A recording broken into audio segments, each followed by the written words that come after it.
TED Talks are recorded live at the TED Conference and produced with WNYC New York Public Radio. This episode features anthropologist Helen Fisher. TED Talks are made possible through the support of BMW, where ideas are everything. Here's Helen Fisher.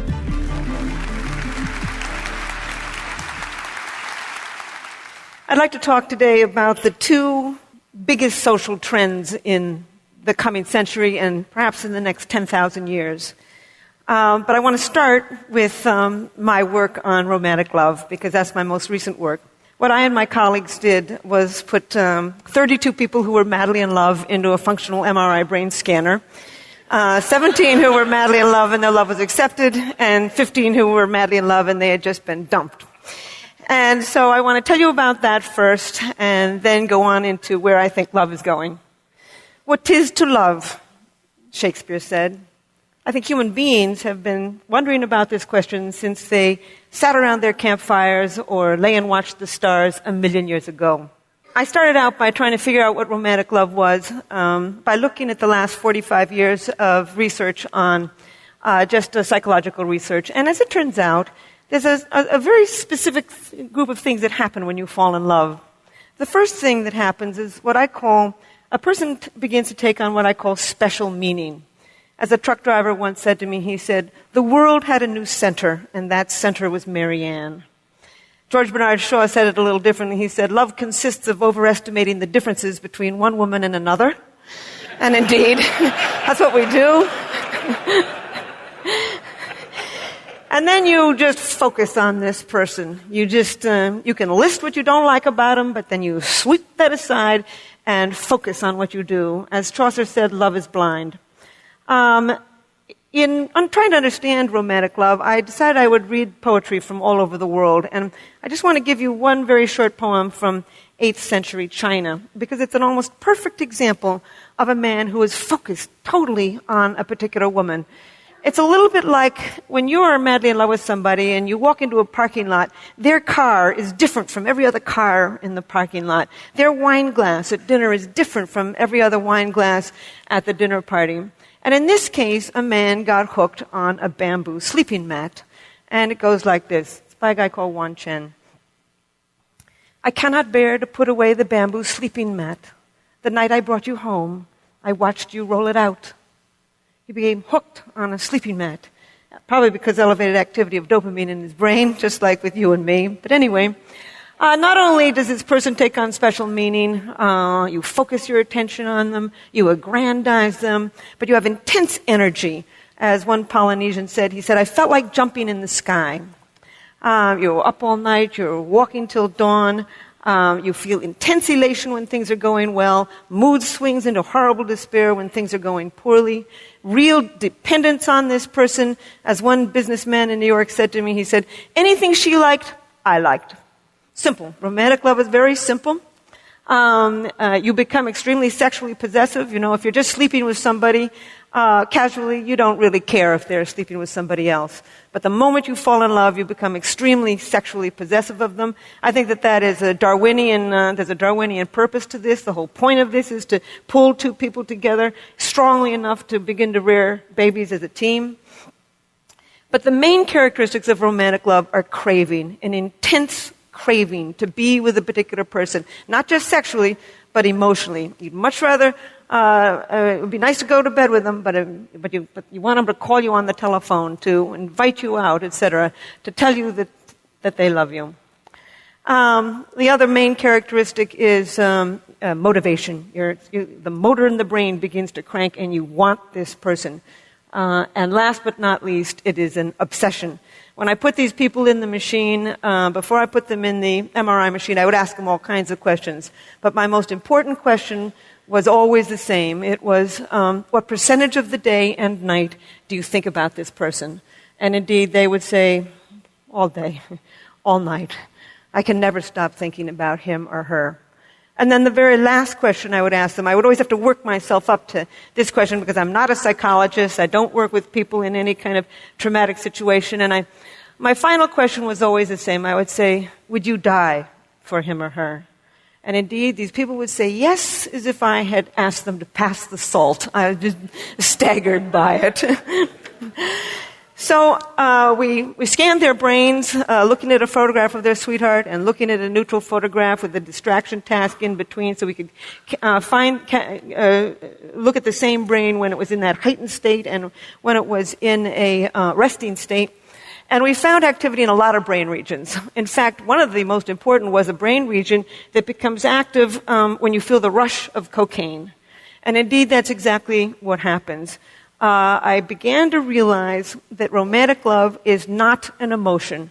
In fact, I had always thought it was a series of emotions from very high to very low. But actually, it's a drive. It comes from the motor of the mind, the wanting part of the mind, the craving part of the mind, the kind of part of the mind when you're reaching for that piece of chocolate, when you want to win that promotion at work, the motor of the brain. It's a drive. And in fact, I think it's more powerful than the sex drive. You know, if you ask somebody to go to bed with you and they say no thank you, you certainly don't kill yourself or slip into a clinical depression. But certainly around the world, people who are rejected in love will kill for it. People live for love, they kill for love, they die for love.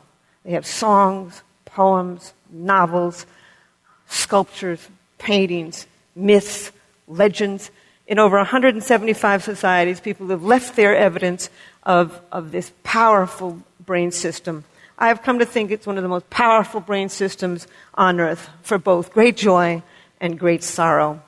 And I've also come to think that it's one of three basically different brain systems that evolved from mating and reproduction. One is the sex drive, the craving for sexual gratification. W.H. Auden called it an intolerable neural itch. And indeed, that's what it is. It keeps bothering you a little bit like being hungry. The second of these three brain systems is romantic love, that elation, obsession of early love. And the third brain system is attachment, that sense of calm and security you can feel for a long-term partner. And I think that the sex drive evolved to get you out there looking for a whole range of partners. You can feel it when you're just driving along in your car. It can be focused on nobody. I think romantic love evolved to enable you to focus your mating energy on just one individual at a time, thereby conserving mating time and energy. And I think that attachment, the third brain system, evolved to enable you to tolerate this human being at least long enough to raise a child together as a team. So with that preamble, I want to go into discussing the two most profound social trends, one of the last 10,000 years, and the other certainly of the last 25 years, that are going to have an impact on these three different brain systems: lust, romantic love, and deep attachment to a partner. The first is women moving into the workforce. I've looked at 130 societies through the demographic yearbooks of the United Nations, and everywhere in the world, 129 out of 130 of them, women are not only moving into the job market sometimes very, very slowly, but they're moving into the job market and they're very slowly closing that gap between men and women in terms of economic power, health, and education. It's very slow. For every trend on this planet, there's a counter trend. We all know of them. But nevertheless, the old Arabs say, the dogs may bark, but the caravan moves on. And indeed, that caravan is moving on. Women are moving back into the job market. And I say back into the job market because this is not new. For millions of years on the grasslands of Africa, women commuted to work to gather their vegetables. They came home with 60 to 80% of the evening meal. The double-income family was the standard. And women were regarded as just as economically, socially, and sexually powerful as men. In short, we're really moving forward to the past. Women's worst invention was the plow. With the beginning of plow agriculture, men's roles became extremely powerful. Women lost their ancient jobs as collectors. But then with the Industrial Revolution and the Post-Industrial Revolution, they're moving back into the job market. In short, they are acquiring the status that they had 1,000,000 years ago, 10,000 years ago, 100,000 years ago. We are seeing now one of the most remarkable traditions in the history of the human animal. and it's going to have an impact. There's a lot of gender differences. Anybody who thinks men and women are alike simply never had a boy and a girl child. I don't know why it is. We are, in the words of Ted Hughes, I think that we were built to be, we're like 2 feet. We need each other to get ahead. But we did not evolve to have the same brain. And we're finding more and more and more gender differences in the brain. One of them is women's verbal ability. Women can talk. Women's ability to find the right word rapidly, basic articulation, goes up in the middle of the menstrual cycle when estrogen levels peak, but even at menstruation, they're better than the average man. Women can talk. They've been doing it for a million years. Words were women's tools. They held that baby in front of their face, cajoling it, reprimanding it, educating it with words. Even in places like India and Japan, where women are not moving rapidly into the regular job market, they are moving into journalism. And I think that the television is like the global campfire. We sit around it, and it shapes our minds. Almost always when I'm on TV, the producers who call me, who negotiate what we're going to say, is a woman. In fact, Solzhenitsyn once said, to have a great writer is to have another government. Today, 54% of people who are writers in America are women. It's one of many, many characteristics that women have that they will bring into the job market. They've got incredible people skills, negotiating skills. They're highly imaginative. We now know the brain circuitry of imagination, of long-term planning. They tend to be web thinkers because the female parts of the brain are better connected. They tend to collect more pieces of data when they think, put them into more complex patterns, see more options and outcomes. They tend to be contextual, holistic thinkers, what I call web thinkers. Men tend to, and these are averages, tend to get rid of what they regard as extraneous, focus on what they do, and move in a more step-by-step thinking pattern. They're both perfectly good ways of thinking. We need both of them to get ahead. In fact, there's many more male geniuses in the world, and there's also many more male idiots in the world. When the male brain works well, it works extremely well. What I really think that we're doing is we're moving towards a collaborative society, a society in which the talents of both men are becoming understood and valued and employed. But in fact, women moving to the job market is having a huge impact on sex and romance and family life. Foremost, women are starting to express their sexuality. I'm always astonished when people come to me and say, why is it that men are so adulterous? And I say, well, why do you think more men are adulterous than women? Oh, well, men are more adulterous. And I say, well, who do you think these men are sleeping with? Basic math. Anyway, in the Western world, women start sooner at sex, have more partners, express less remorse for the partners that they do, marry later, have fewer children, leave bad marriages in order to get good ones. We are seeing the rise of female sexual expression. And indeed, once again, we're moving forward to the kind of sexual expression that we probably saw on the grasslands of Africa 1 million years ago, because this is the kind of sexual expression that we see in hunting and gathering societies today. We're also returning to an ancient form of marriage, equality. They're now saying that the 21st century is going to be the century of what they call the symmetrical marriage, or the peer marriage, or the companionate marriage. This is a marriage between equals. We're also seeing a rise of romantic love. 91% of American women and 86% of American men would not marry somebody who had every single quality they were looking for in a partner if they were not in love with that person. People around the world, in a study of 37 societies, want to be in love with the person that they marry. Indeed, arranged marriages are on their way off this braid of human life. I even think that marriages might even become more stable because of a second great world trend. The first one being women moving into the job market. The second one being the aging world population. They're now saying that in America, that middle age should be regarded as up to age 85. Because in that highest age category of 76 to 85, only as much as 40% of people have nothing really wrong with them. So we're seeing this a real extension of middle age. And I looked, for one of my books, I looked at divorce data in 58 societies. And as it turns out, the older you get, the less likely you are to divorce. So the divorce rate right now is stable in America, and it's actually beginning to decline. It may decline some more. However, there's always kinds of complications in this. These three brain systems, lust, romantic love, and attachment, don't always go together. They can go together, by the way. That's why casual sex isn't so casual. With orgasm, you get a spike of dopamine. Dopamine is associated with romantic love, and you can just fall in love with somebody who you're just having casual sex with. With orgasm, then you get a real rush of oxytocin and vasopressin. Those are associated with attachment. This is why you can feel such a sense of cosmic union with somebody after you've made love to them. But these three brain systems, lust, romantic love, and attachment, aren't always connected to each other.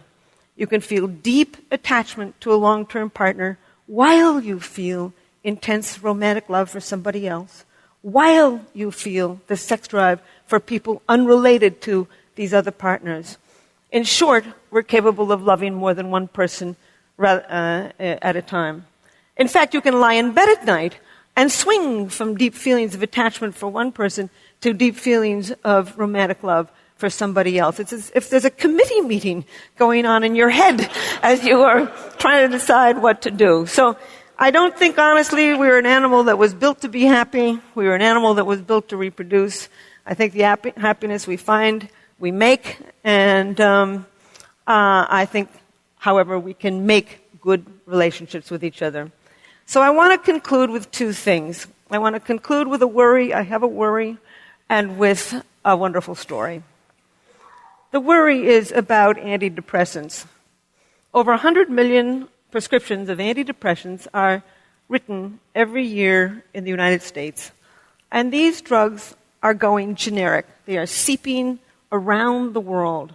I know one girl who's been on these antidepressants since she was 13. She's 23. I got nothing against people who take them short term when they're going through something perfectly horrible and they want to commit suicide or kill somebody else. I would recommend it. But more and more people in the United States are taking them long term.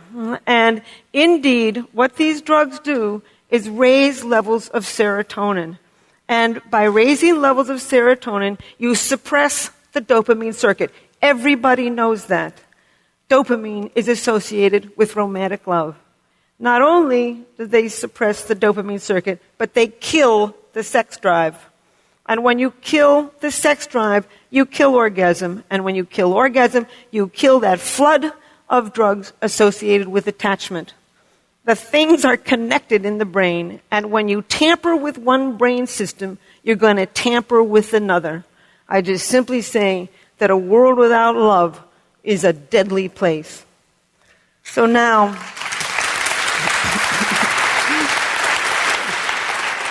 I want to end with a story. I've been studying romantic love and sex and attachment for 30 years. I'm an identical twin. I'm interested in why we're all alike. And about a year ago, an internet dating service, Match.com, came to me and asked me if I would design a new dating site for them. I said, I don't know anything about personality. I don't know. Do you think you've got the right person? They said, yes. It got me thinking about why it is that you fall in love with one person rather than another. There's all kinds of reasons that you fall in love with one person rather than another. Timing is important. Proximity is important. Mystery is important. You fall in love with somebody who's somewhat mysterious, in part because mystery elevates dopamine in the brain, probably pushes you over that threshold to fall in love. You fall in love with somebody who fits within what I call your love map, an unconscious list of traits that you build in childhood as you grow up. And I also think that you gravitate to certain people actually with somewhat complementary brain systems, and that's what I've now contributing to this. But I want to tell you a story about the biology of love. I want to show you a little bit about the culture of it, too, the magic of it. It was a graduate student, and this graduate student was madly in love with another graduate student. And she was not in love with him. And they were all at a conference in Beijing. And he knew from our work that if you go and do something very novel with somebody, you can drive up the dopamine in the brain and perhaps trigger this brain system for romantic love. So he decided he'd put science to work, and he invited this girl to go off on a rickshaw ride with him. And sure enough, I've never been in one, but apparently they go all around the buses and the trucks, and it's crazy, and it's noisy, and it's exciting, and he figured this would drive up the dopamine, and she'd fall in love with him. So off they go, and she's squealing and squeezing him and laughing and having a wonderful time. An hour later, they get down off of the rickshaw, and she throws her hands up, and she says, "Wasn't that wonderful? And wasn't that rickshaw driver handsome?"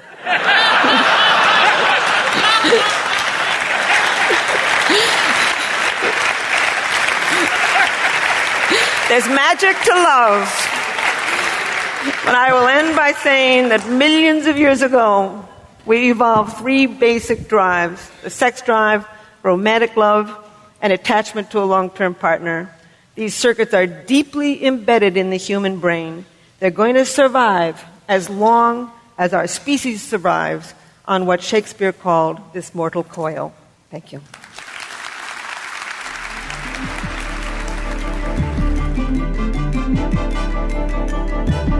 That was Helen Fisher, recorded at the TED Conference in Monterey, California, February 2006.